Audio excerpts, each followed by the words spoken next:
Sa Instagram post ng unang gina, sinabi niyang 200 billion pesos ang proyekto.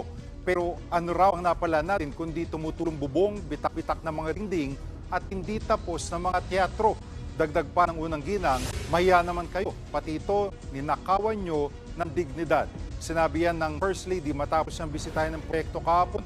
Ay naman. Ang kapal ng mukha nito si Lita. Teka muna. Tingnan. Sabi niya, mahiya naman kayo. Ginagamit niyo yung salita ng asawa niya, si Bongbong Marcos. Mahiya naman kayo.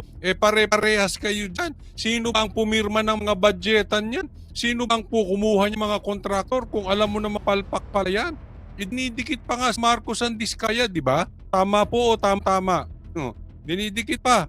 Kung alam niyong palpak, bakit kinukuha ninyo? Di ba? Parang kalokohan naman ata yun, parang katangahan naman yan. Tapos gagamitin nyo yung trending na mahiya naman kayo.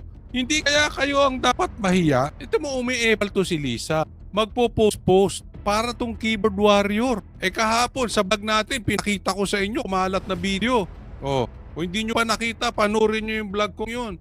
Nakuhanan siya sa video, tumatakbo.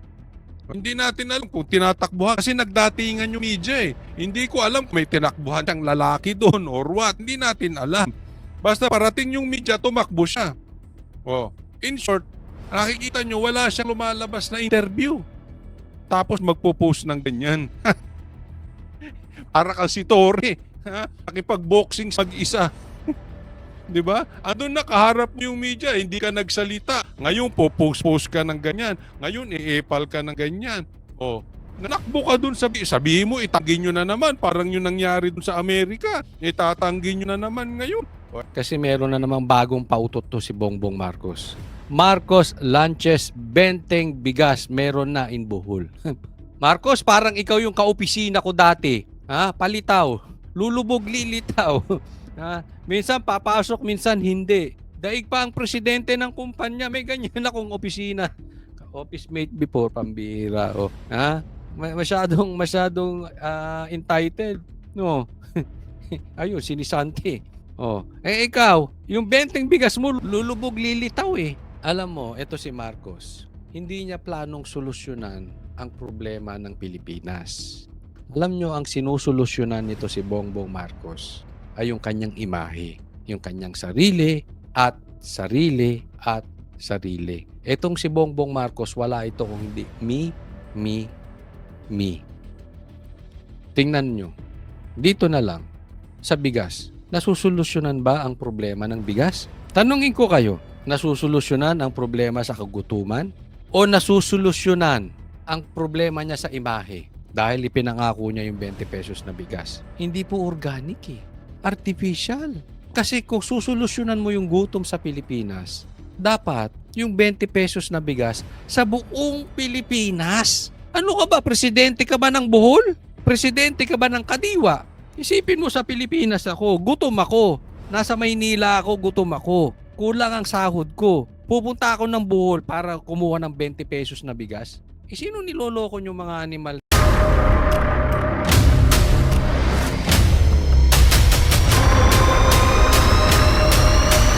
Bago tayo mag-umpisa, baka pwede nyong i-like ang video na to. Malaking bagay ang like sa aming mga content creators. Maraming salamat po.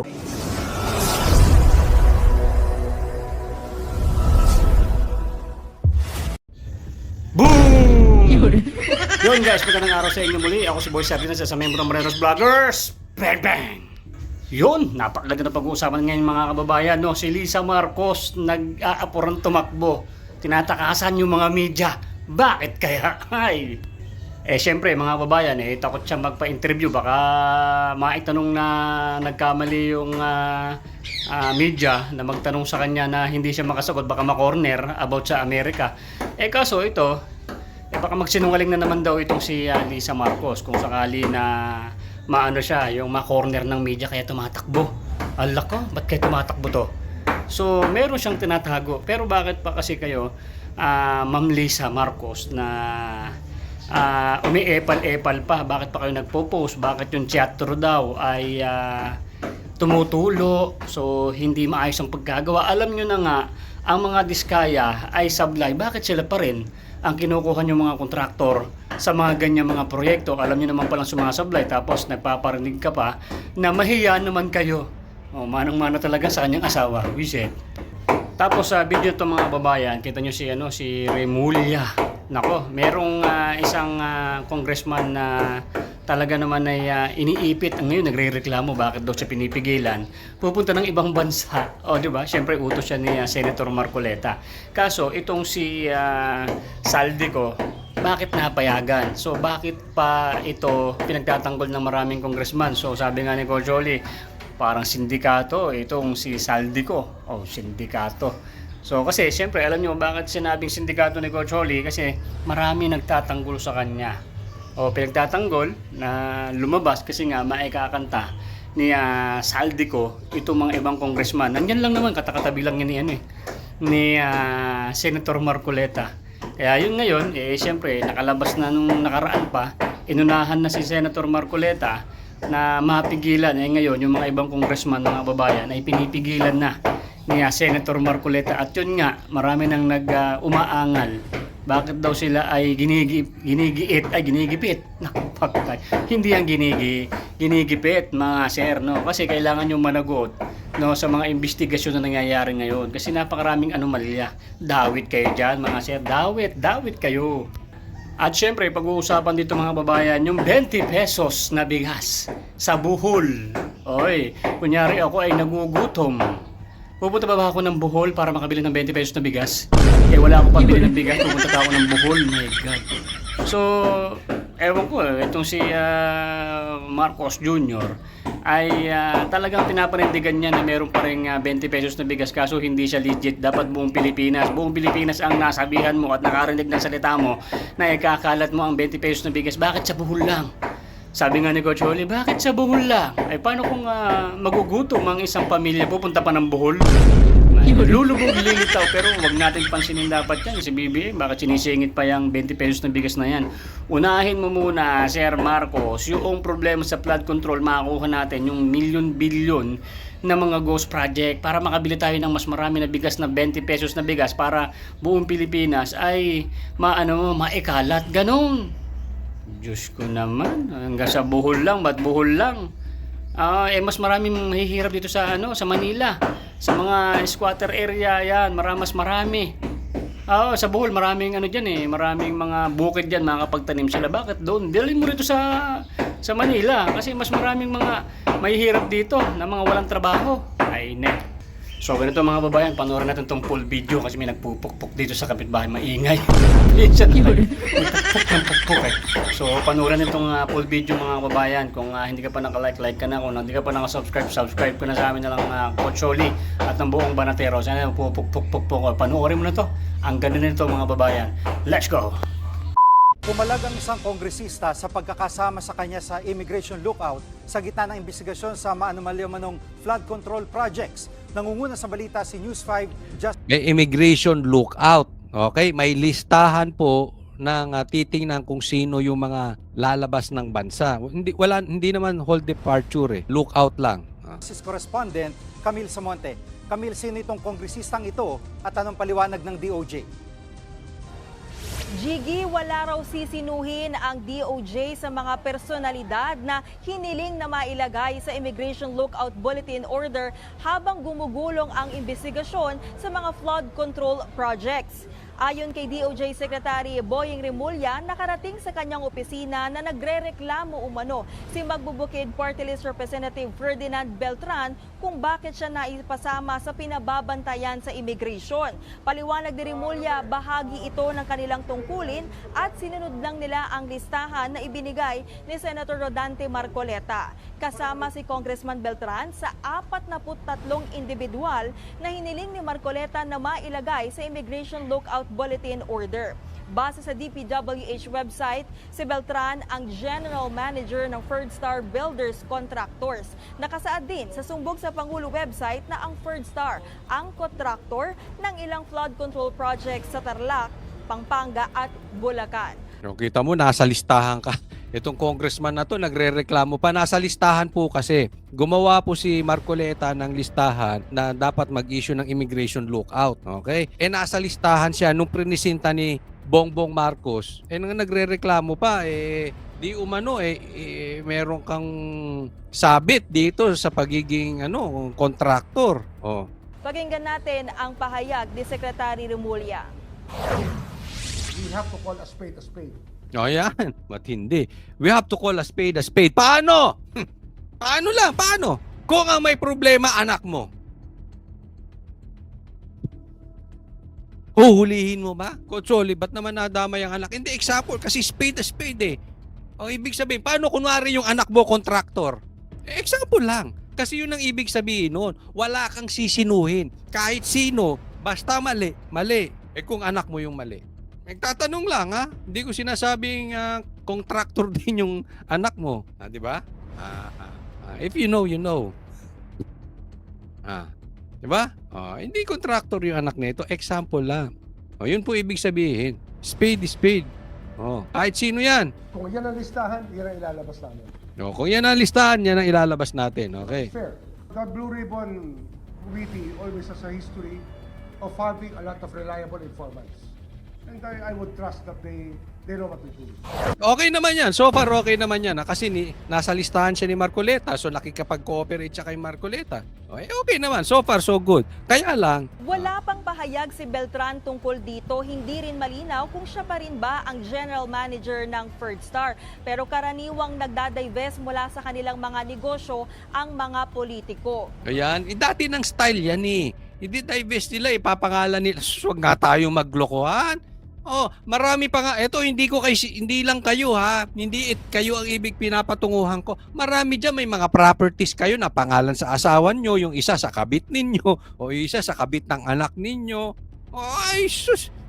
Tapos, pagka mahuhuli na, idadivest. Kunwari, matagal na nakadivest, pero alam naman natin na sila pa rin ang control, sila pa rin na may koneksyon at yung kita sa bulsa. Kaya nga dapat i-check. I-check mo, kabit ng mga yan. Hindi lang sila. Hindi lang yung mga politiko. Naku. Marami dyan, may mga kabit. Titinan ninyo. Yung mga anak, kita mo, yung mga anak na lang, saka nakakita yung mga anak, ganun kagarbo. Diba? Doon pa lang makikita mo na magkano lang kinikita ng mga yan, tas ganun kayayaman. Samantala, nilinaw naman ni Remulla na hindi kasama sa Immigration Lookout Bulletin Order si Ako Bicol Party List Zaldico. Si Ko ay founder ng SunWest Group Holding Company Incorporated, habang ang kapatid niyang si Christopher Ko ang may-ari ng High Tone Construction. Ang dalawang kumpanya ay kasama sa top 15 contractors na ibinunyag ni Pangulong Bongbong. Yung magkapatid Zaldico no? Talaga namang hindi nyo na pinakawala ng pera ha? Pasasa na kayo sa pera dyan ha? Diba? Kayo may-ari niyan. Nasa top 15 kayo, pero walang hold order. Walang hold order o walang lookout order. Ano yan? Sindikato ba yan? Hindi, sa totoo lang ha. Balikan muna natin yun. Yung picture nito. Ako'y nagugulat dito kay Zaldico. Sa lahat ng baho na lumabas ngayon, lumalabas po na pinakamabaho si Zaldico. Ito'y wala pang napapatunayan, okay? Allegations pa lang. Pero, pinakamabaho siya. Pero kita mo naman, ang lakas ng support. Parang sindikato. Untouchable sindikato ka ba, Zaldico? Yung nagtatanong lang ha. Sindikato. Kasi, isipin mo, pinagtatanggol siya ng mga congressman. Ayaw siyang ipatawag. Ang daming nagtatanggol sa kanya. Even yung talunan na naging panalo dahil kay Garcia na si Abante, pinagtatanggol siya. Even yung anak, ito mag-ama na ito, pinagtanggol. Ang sip-sip nyo kayong mag-ama. Kayo princess tsaka itong si Abante, yung tatay. Sip-sip kay Zaldico. Ang lakas ng protection nito. Ngayon naman hindi ko alam, wala siyang lookout order. Di ba? Kasi nga daw, sabi ni Boying, wala naman siya sa listahan ni Marcoleta. Okay? Hindi ko po sinisisi si Marcoleta ha. Ako'y nagugustuhan ko yung ginagawang trabaho ni Marcoleta. Pero Marcoleta, pwede bang kasi medyo idagdag na po natin sa lookout order to. Sa katunayan, dapat ito ini-issuehan na ng warrant. 'Di ba? Ewan ko lang. Matagal na to dapat pinapatawag, kaya lang hindi nga mapatawag-patawag dahil pinoprotektahan ng mga kasamahan niya sa Congress. Dinidelay ng dinidelay. Ayaw i-forthwith. Yung pagtawag kay Saldico, walang forthwith. Forthwith sila ng forthwith, pero pag sila ang hiningan mo ng forthwith, ang tagal ipatawag. Diba? Sindikatong sindikato. Oh, patawag mo. Boying, dapat gawan mo rin ng paraan. Hindi, wag ka lang umasa sa listahan ni Marcoleta. Wala ka bang sariling palo? Wala bang pwedeng pinapatawag na nga ito ni Chanco, wala namang gumagalaw. Dapat kasama ito. Kasama talaga to si Saldico. Isipin mo, ang laki ng problema natin sa flood control projects. At isang lumulutang na pangalan ay si Saldico. And yet, nandoon siya. Dapat yan, kung talagang hindi siya guilty, umuwi siya. Harapin niya. Ipaliwanag niya. Kasi napakalaki ng problema natin ngayon dyan eh.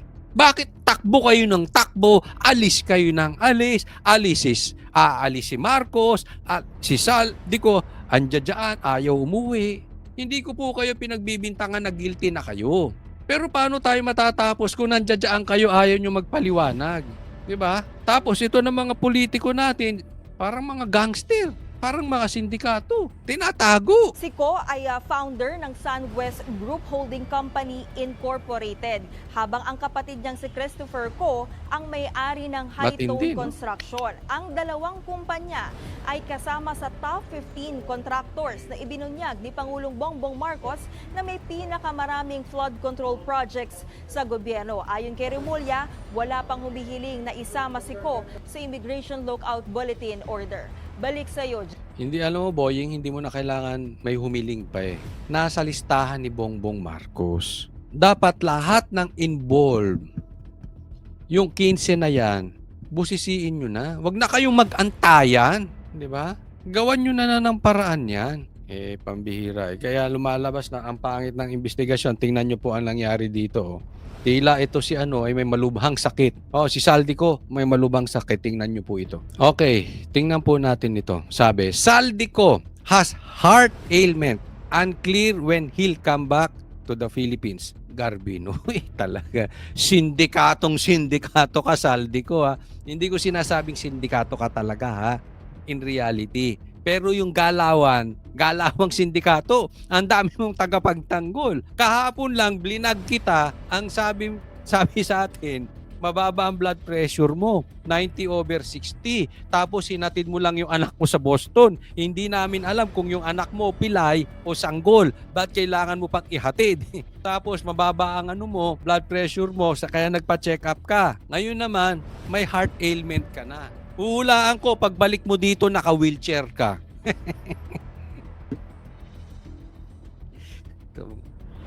Ay, pagka magbibiding, pagka kumukolekta, ang lalakas. Pagdating sa investigasyon, wala na. Tapos yung mga kaalyado na lang ang nagtatanggol. Pambira. Alam mo ako hindi na ako magugulat. Baka sasabihin sa Makalaw lalo na paputok to. Itong issue na to, puputok pa to. Kung nakikita nyo, magulo na ngayon, nagkakagulo na, puputok pa to. At pagputok nito, susunod sasabihin niya, malubha na. Oo, may malubhang sakit si Saldico, hindi makauwi, may cancer. Baka ganyan na sasabihin sabi ko, kayo ba, magugulat pa? Kung may picture lumabas to, naka-wheelchair? Magugulat pa ba kayo kung sabihin nilang may malubhang sakit ito? Kabata-bata nito. Sa tingin ko, mas bata sa akin to hindi naman siguro to nagpa-nose-slip o nagpa-facelift. Di ba? Nakakalbo lang. Pero, bata pa ito. But anyway, abangan na lang natin. Sige, pustahan tayo. Hindi, ayoko ng sugal. Ano ko lang yun. Sali-salita ko lang yung pustahan tayo. Susunod nito, baka sabihin nyo, Coach Oli, ang lakas mo talagang tsumamba. Natsambahan mo na naman. Sasabihin nito, may malubha sakit si Saldico. Hindi siya makakauwi dahil ang makahagamot sa kanya ay Amerika lang. Pustahan. Lagyan nyo dyan sa comment section. Ano kaya? Kasi isang araw lang Kahapon blood pressure lang at saka naghatid ng anak. Ngayon iba na. Sige, ilagay nyo sa comment section. O ano sa tingin nyo ang susunod na sakit nito si Saldico? Ano kaya? Pambira. Uy! Mag-iingat ka. Ako ito. Payo ko to sa lahat. Huwag po nating gagawing excuse yung meron tayong sakit. Diba? Minsan gusto natin mag-absent sa trabaho, gusto mo yung sakit. Ay, na-late ako, na-flatan ako. Ay, na-late ako, nagkasakit ako. Baka magkatotoo yan. Ay, may power po ang bunganga. Mag-iingat kayo. Baka totoo kayo magkasakit sana. Ay, wag naman. Oo. Na, di ba? Eh, wag po nating gagawing palusot ang sakit. Para tayo makaiwas sa dapat ay hinaharap natin bilang tunay na lalaki. Kung meron man tayong ginawang kasalanang mali, matuto tayong harapin. Di ba? Lalong-lalo na kung nagutom ang mga Pilipino at naapektuhan dahil sa maling ginawa mo, huwag nyo pong gagamitin ng sakit. Payo ko lang po ito hindi po sa iyo, Saldico, huwag kang defensive. Payo ko to sa mga taong bayan. Huwag nyo gagamitin ng sakit lalo't may nagutom. Halimbawa, masakit ang pakiramdam ko, hindi ako nakatrabaho, yung anak nagutom. Dahil sa iyo, nagutom. Kaya, di ba? Kaya, nagnakaw ka. Hinold up mo, taxi driver. Nang dahil sa iyo, yung taxi driver, yung mga anak niya nagutom. Dahil hinold up mo. Tapos ang excuse mo, may sakit ka. Yung pala, may sakit kang addict. Kailangan mo sustentuhan yung sarili mo. Meron kang sakit na addict ka sa sugal. Yung mga ganun ba, huwag nyo pong, payo lang po ito sa taong bayan at lalong-lalo na sa mga politiko, huwag po natin ginagamit ang sakit natin kasi baka magkatotoo. Ingat po. Next po tayo. Ito po gusto kong pag-usapan lang natin kasi meron na namang bagong pautot to si Bongbong Marcos. Marcos lunches 20 bigas meron na in Bohol. Marcos, parang ikaw yung kaopisina ko dati. Palitaw. Lulubog lilitaw. Minsan papasok, minsan hindi. Daig pa ang presidente ng kumpanya, may ganyan akong opisina. Office mate before, pambira. Masyadong entitled. No. Ayun, sinisanti. Ikaw, yung 20 bigas mo, lulubog lilitaw eh. Alam mo, ito si Marcos, hindi niya planong solusyonan ang problema ng Pilipinas. Alam nyo, ang sinusolusyonan nito si Bongbong Marcos ay yung kanyang imahe, yung kanyang sarili at sarili at sarili. Etong si Bongbong Marcos, wala ito kung hindi me. Tingnan nyo, dito na lang, sa bigas, nasusolusyonan ba ang problema ng bigas? Tanungin ko kayo, nasusolusyonan ang problema sa kagutuman? O nasusolusyonan ang problema niya sa imahe dahil ipinangako niya yung 20 pesos na bigas? Hindi po organic artificial.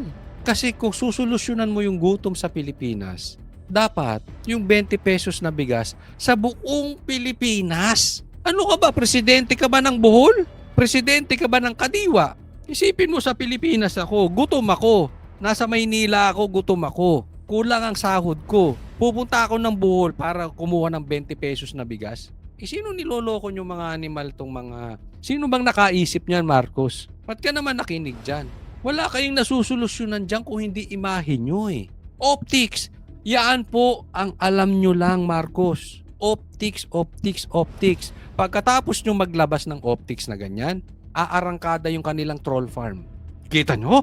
Tinupad ni Bongbong Marcos yung 20 pesos. Aarangkada si Claire Castro. Kita nyo? Meron talaga tayong 20 pesos na bigas. You are all fake. Lahat yan artificial. Hindi po organic. Kung yan ay solusyon sa kagutuman, buong Pilipinas, kahit sa kanto meron. Daig mo pa yung... Sa kanto namin may gin May emperador. May beer. Yung 20 pesos mo, wala So anong gagawin ng mga taong tambay? Sa kanto nila, bibili na lang sila ng beer kaysa 20 pesos na bigas.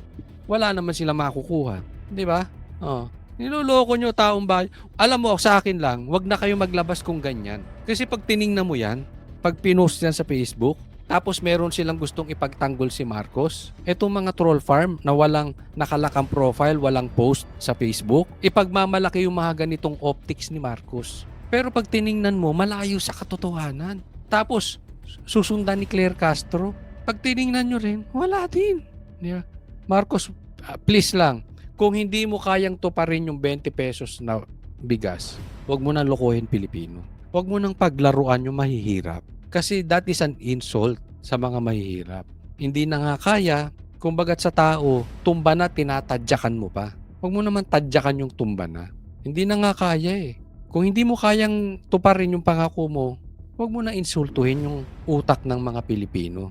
Eh kung sunog ang utak mo, bakit?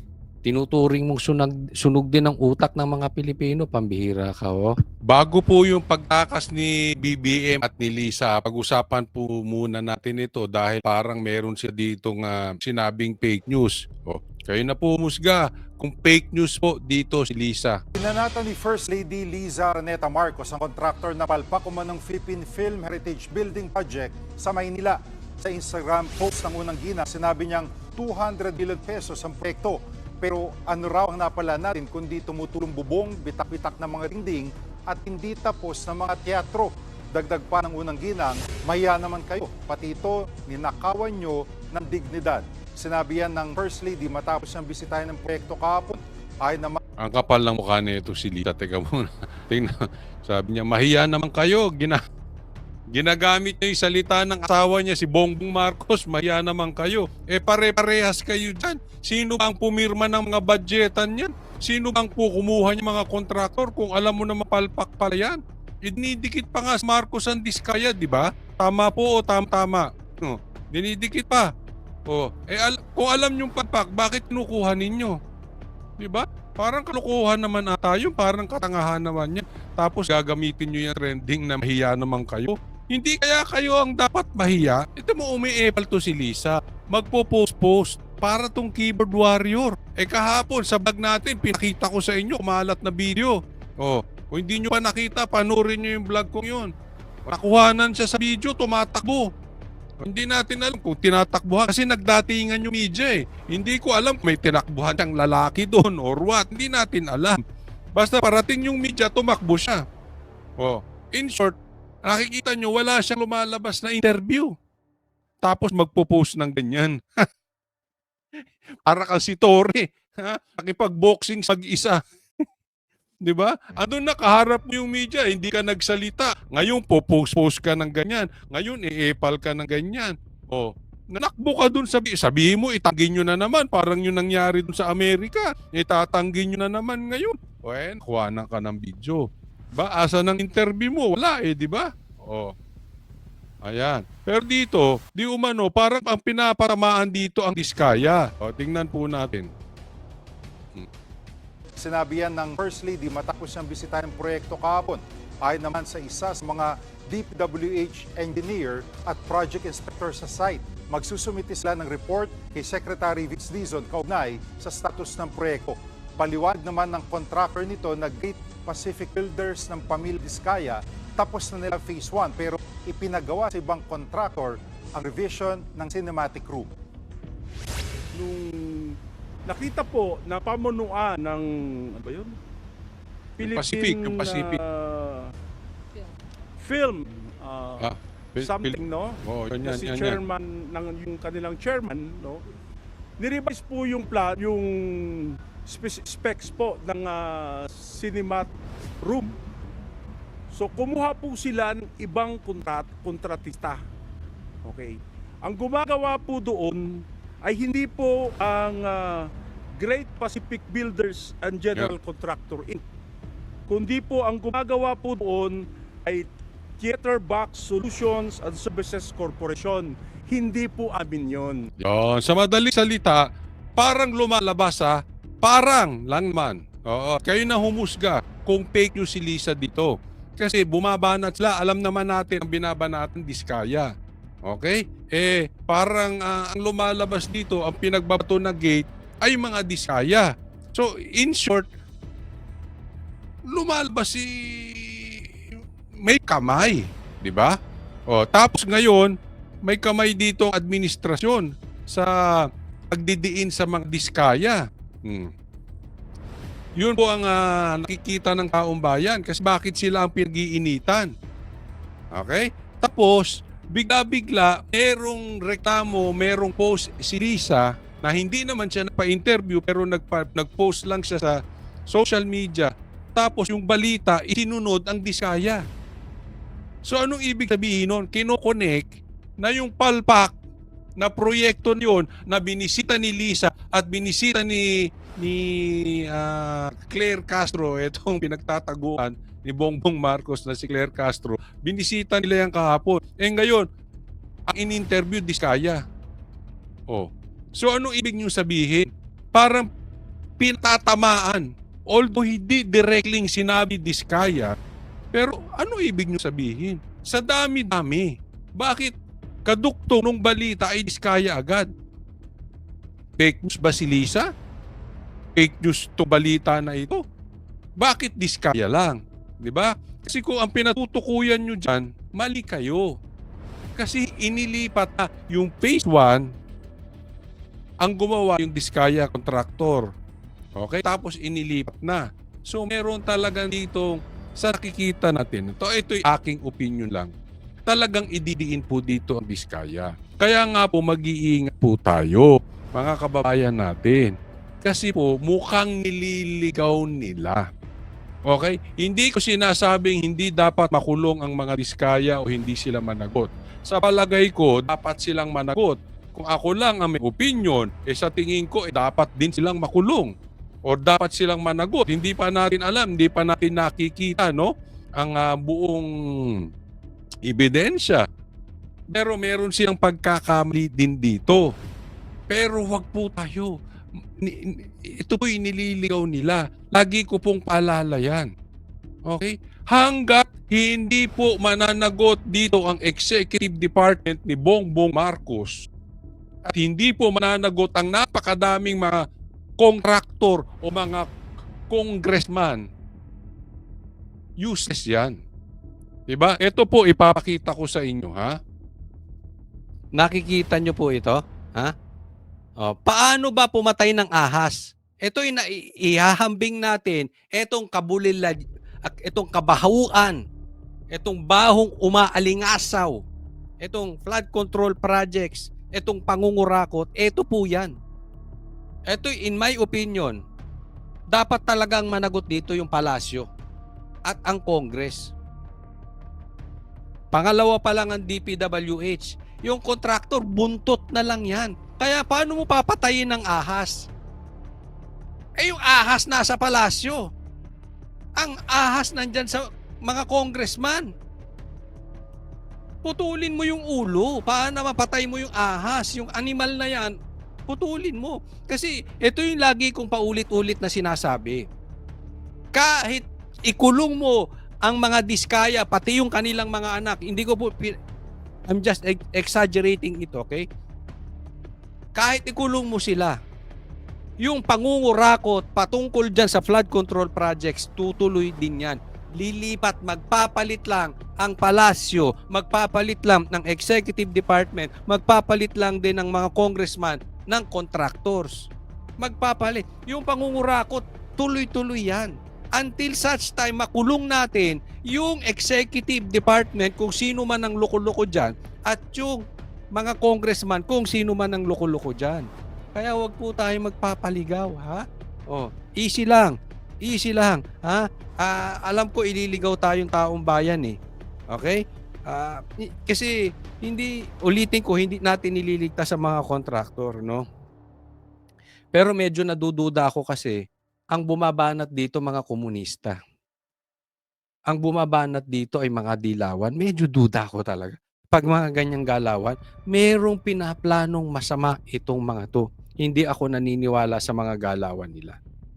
Next topic po tayo. Ito. Tatakas na si Lisa at si Bongbong Marcos. Ito na ba? PBBM. First Lady Lisa biyaheng Cambodia sa September 7 to 9. Mukhang hindi na babalik to. Baka sasamahan nito si Saldico. Si Torre nga, wala na rin tayong balita. Hindi natin alam kung magkasama si Saldico at saka si Torre, di ba? Dati, epal yun sa video. Ngayon, wala na eh. Epal sa media. Ngayon naman, susunod. Si Lisa at saka si Bongbong Marcos. Mukhang tatakas na to. Siyempre, hindi natin alam. Baka may nakikita tong bulilyaso rito. Oh, baka may nakikita sila na nagdedelikado sila. Ako sakaling talagang hindi nila mapigilan, alam nyo, nagkakagulo na ha. Nagkabatuhan na dyan sa Congress. Even dyan sa bahay ni Diskaya, sinugod na naman. So medyo magulo to. Hindi ko alam kung anong plano nila Marcos dito. Hindi ko alam kung may plano silang, kunwari nasa ibang bansa sila. So nagkakagulo sa Pilipinas. So dapat mag-declare ng martial law. Oh, yeah.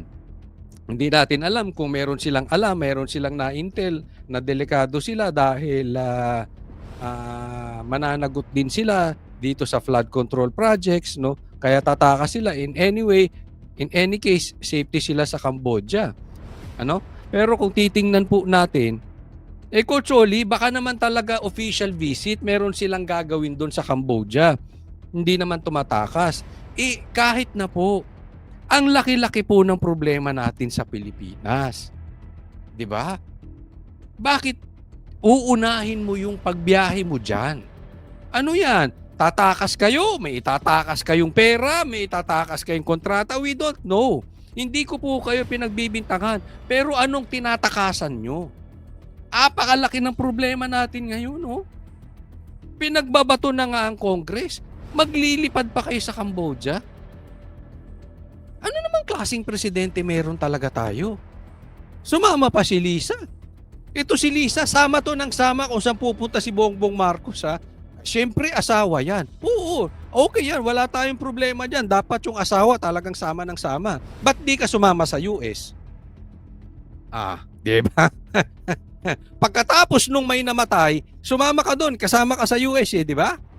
Lisa, nung bumalik si Bongbong Marcos doon, at nakipag-meeting pa kay Trump, doon ka pa hindi sumama. Sa lahat ng biyahe ni Bongbong kasama ka, ang yung pinaka-importante hindi mo sinamahan. Doon pa lang, kaduda-duda ka na, Lisa Pag tiningnan po natin, di ba? Anong tinatakasan nyo sa Pilipinas? Anong ilalabas nyo sa Pilipinas? Sarili nyo, pera ninyo, pag-aari nyo? Hindi ko alam. Okay? Again, hindi tayo nagbibintang. Pero napaka-unusual ng mga desisyon yung mag-asawan talaga.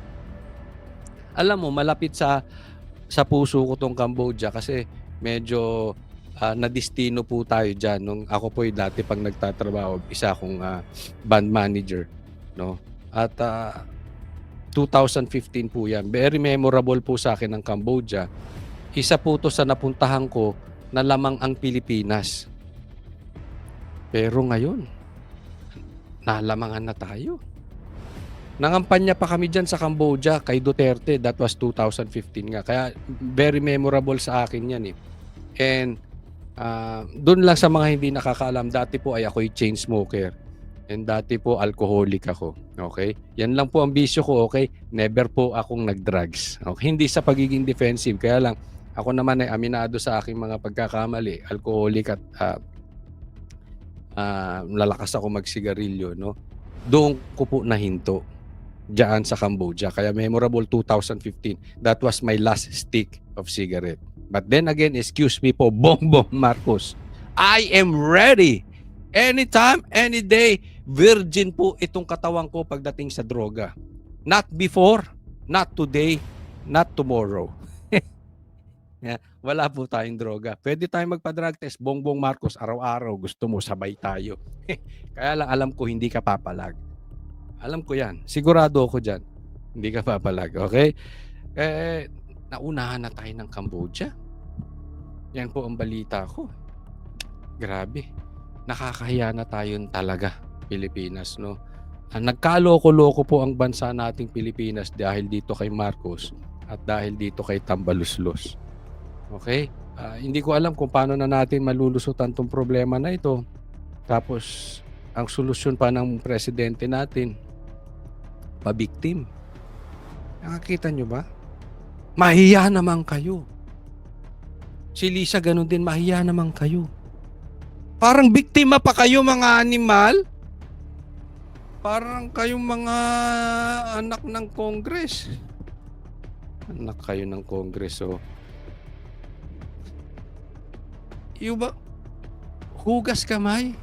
Yung, parang naapi sila kasama ang taong bayan. Victim kayo, pinirmahan mo, ikaw ang presidente, ginawan mo ng paraan. Pinagmalaki mo pa eh. Sinabi mo nga na overwhelm pa. At yun na nga mga kababayan, ano na ang masasabi mo? Kung mayroon kayong hinaing at komento patungkol sa balitang ito, please comment down below. Pag-uusapan natin yan sa comment section. At kung nagustuhan nyo ang video, ay huwag kalimutang mag-like at i-share na din para mas marami pang makaalam at umabot ito sa marami sa ating mga kababayan. Maraming salamat po. Mabuti pa ang sardinas, may label. Eh tayo, wala. Oo nga pala. Nay, ito na yung bayad ko sa isa, ano? O, kunin mo yung isa. Isa muna, iyan, no? Tapos, isa pa, di ba? 4 dapat na sardinas, eh. Yan. 3 na. Pang-4 na sardinas. Okay na.